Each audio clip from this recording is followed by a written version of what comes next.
লাগাতার কর্মবিরতি ও বার্ষিক পরীক্ষা বর্জনের পর ৩ দফা দাবি বাস্তবায়নে এবার কমপ্লিট শাটডাউন কর্মসূচির ঘোষণা দিয়েছে সরকারি প্রাথমিক বিদ্যালয়ের সহকারী শিক্ষকরা।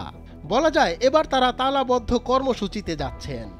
একই সঙ্গে উপজেলা ও থানা শিক্ষা অফিস কার্যালয়ের সামনে অবস্থান নেবেন শিক্ষকরা।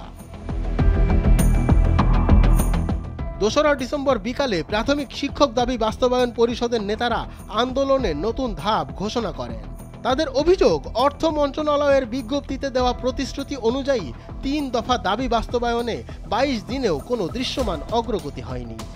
তাই বাধ্য হয়েই আরও কঠোর অবস্থানে যেতে হচ্ছে।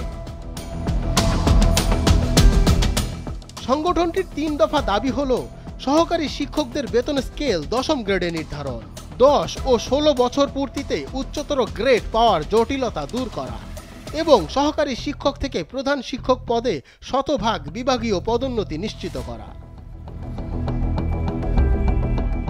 শিক্ষক নেতারা বলছেন এই ৩ দফা দাবি বাস্তবায়ন না হলে দেশের প্রাথমিক শিক্ষা ব্যবস্থায় স্থবিরতা আরও বাড়বে। ফলে তাদের দাবির বিষয়গুলো দ্রুত সমাধানের জন্য সরকারের প্রতি আহ্বান জানিয়েছেন তারা। ডেস্ক রিপোর্ট, সময়ের আলো।